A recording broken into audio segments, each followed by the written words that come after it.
एक समय हमारी दुनिया में डायनासोर का राज हुआ करता था। वे रहते थे जहां हम रहते हैं, इसी पृथ्वी पर सांसें ली।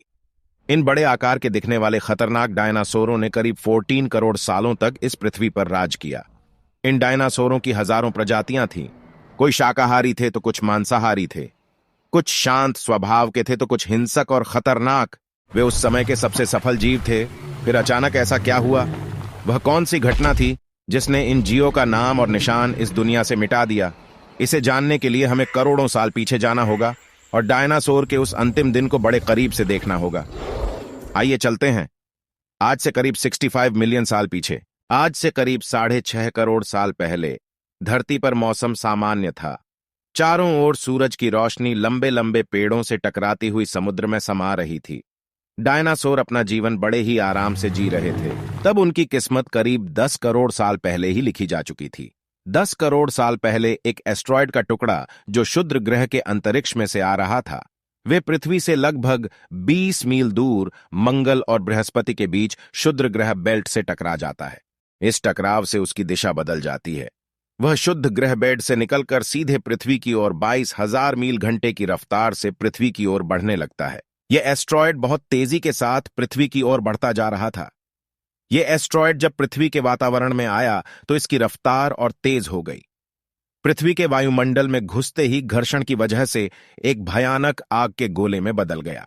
इसकी चमक इतनी तेज थी कि धरती पर टकराने से पहले ही हजारों जीव इस आग के गोले को देखकर अंधे हो गए। यह जीव उस उल्का को देख नहीं पा रहे थे, लेकिन उसकी तपन को महसूस कर पा रहे थे। कुछ ही सेकंड में यह एस्ट्रॉयड मेक्सिको की खाड़ी के पास जमीन से टकराता है और लगभग 35,000 डिग्री सेल्सियस भयंकर विस्फोट होता है। इस टकराव का विस्फोट लगभग 10 हाइड्रोजन बम के विस्फोट के बराबर था। यह विस्फोट इतना शक्तिशाली था कि इसके टकराते ही धरती की लाखों टन धातु अंतरिक्ष में चली गई। टकराव वाली जगह 180 किलोमीटर चौड़ा और 70 किलोमीटर गहरा गड्ढा हो गया।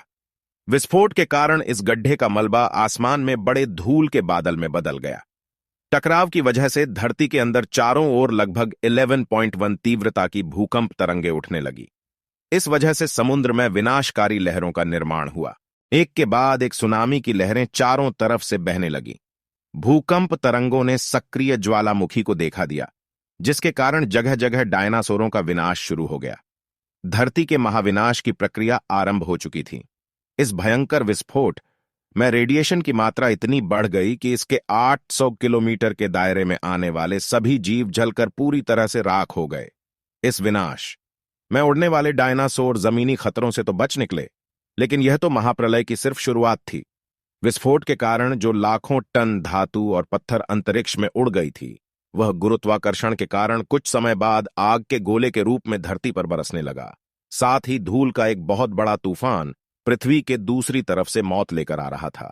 यह धूल के बादल कई किलोमीटर मोटे थे, जिसके कारण सूरज की किरणें का पृथ्वी पर पहुंच पाना असंभव हो गया था। गर्म हवा ने पृथ्वी का तापमान 100 डिग्री के पार पहुंचा दिया। सूरज की किरणें पृथ्वी पर पहुंच नहीं पा रही थीं, जिस कारण पेड़ पौधे नष्ट हो गए। विस्फोट के लगभग 90 मिनट बाद धरती का तापमान 200 डिग्री सेल्सियस के पार पहुंच गया। इसकी वजह से जो डायनासोर विस्फोट की जगह से मिलो दूर थे, वह भी इस गर्मी से बच नहीं पाए। इस विनाश से धरती की लगभग 90% आबादी खत्म हो गई। जो 10% जीव बच पाए, उनमें से भी आधे जीव भोजन और ऑक्सीजन की कमी से मर गए। जो महत्वपूर्ण जीव बचे, वे थे मैमल्स, जो आगे चलकर पृथ्वी पर राज्य करने वाले थे। मैमल्स क्या है, उन्होंने पृथ्वी पर कैसे राज किया, इसके बारे में हम जानेंगे फिर कभी। आप हमारी इस वीडियो पर ज्यादा से ज्यादा लाइक करें और ऐसी ही मजेदार वीडियो देखने के लिए अमेजिंग दुनिया को सब्सक्राइब करें।